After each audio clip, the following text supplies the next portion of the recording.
Corona काल में एक ओर जहां मरीज अपनी जान को बचाने के लिए दर दर की ठोकरें खा रहे थे, तो दूसरी ओर देहरादून के प्राइवेट अस्पताल मरीजों को लूटने के बाज नहीं आ रहे थे। इस लूट से परेशान लोगों ने सीएमओ कार्यालय में लिखित शिकायत की है, जिसका संज्ञान लेते हुए तत्कालीन सीएमओ ने अपर मुख्य चिकित्सा अधिकारी डॉक्टर संजीव दत्त और डॉक्टर सुधीर पांडे की अध्यक्षता में एक जांच समिति का गठन किया है। इस मामले में जांच अधिकारी अपर मुख्य चिकित्सा अधिकारी डॉक्टर संजीव दत्त के मुताबिक ठगी का शिकार हुए लोगों से बिल लेकर जांच की आगे बढ़ाया जाएगा और जांच में निजी अस्पतालों द्वारा मानकों की अनदेखी सामने आने पर ऐसे सभी अस्पतालों को नोटिस जारी कर जनता से वसूली गई अतिरिक्त रकम वापस करने के निर्देश दिया गया था। जांच अधिकारी के मुताबिक कुछ अस्पतालों को छोड़कर ज्यादातर अस्पतालों ने रकम लौटा दी है और अभी तक 290 मरीजों के लगभग 1 करोड़ 50 लाख रुपए वापस कराए जा चुके हैं।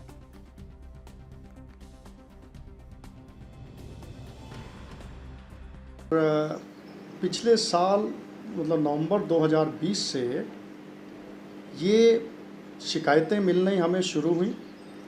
और मैं और मेरे साथी डॉक्टर सुधीर पांडे हम लोग समय समय पर सभी कोरोना का इलाज करने वाले जितने भी निजी चिकित्सालय हैं इनमें विजिट करते थे और हम उनसे बिल्स लेते रहते थे। जहां हमें कहीं भी बिल में गड़बड़ी लगती थी कि जियो का पालन नहीं किया जा रहा, हम उनसे रिक्वेस्ट करते थे कि आप इसको ठीक कर लीजिए। इस तरह से हमने सभी हॉस्पिटल से बिल लिए और फिर हमारे जो सीएमओ साहब जो रिटायर हो चुके हैं डॉक्टर अनूप ढिमरी, उनके द्वारा एक ऑर्डर निकाला गया, क्योंकि उनके पास भी बहुत फ़ोन आते थे कि आप इन सब हॉस्पिटल्स की चेकिंग शुरू करिए। हमने सब हॉस्पिटल्स की चेकिंग करनी शुरू करी। हमें बिलों में जैसे जैसे गड़बड़ी मिलती गई हम उनको सचेत करते गए, उनको वार्निंग लेटर्स देते गए, उनसे पूछा कि किन परिस्थितियों में आपने जियो का पालन नहीं किया है।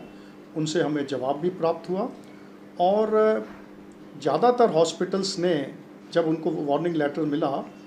तो जिन जिन लोगों से उन्होंने ज़्यादा पैसा लिया था जियो के विपरीत, डेडिकेटेड हॉस्पिटल था, उसमें कुछ इश्यूज़ क्योंकि उसमें रश ज़्यादा था, मेन स्टाफ नहीं था, तो कुछ पेशेंट्स के बिल्स जिनको लगा कि जेन्युइनली, जैसे मैं अपने एग्जांपल दूं कि एक दिन 2 सेम नाम के पेशेंट डिस्चार्ज हुए, एक 5 दिन रह के गया, एक दिन 12 दिन रह के गया, तो उनके डिफ्रेंशिएशन में जो था हमें लगा कि उनकी ओर से कोई गलती है तो वो रेक्टिफाई हुआ। लेकिन वहाँ पे जिस पेशेंट से हमने 12 दिन की जगह 5 दिन के लिए थे पैसे, तो उसने भी करेक्शन किया, तो वो एक हैंड ओवर था। अनफॉर्चुनेटली जो जियो या जो भी है उसमें वो क्रिटिकल पेशेंट या सिक पेशेंट नहीं रखे गए जिनको बहुत सारी बीमारियां थी।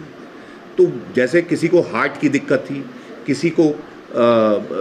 नेफ्रोलॉजी रिलेटेड गुर्दा से रिलेटेड कोई था, जिसमें एक ही नहीं सिर्फ पल्मोनोलॉजिस्ट ने नहीं मल्टी मॉडलिटी अप्रोच ने देखा, तो उसमें कुछ इश्यू हुए जिससे हमने माननीय श्री सीएमओ को जी को ऑफिस को अवगत कराया और अपनी क्वेरी रखी कि ऐसे इश्यूज़ हैं। और क्या है कि आप देखें ना, अभी सेकेंड वेव जब गई थी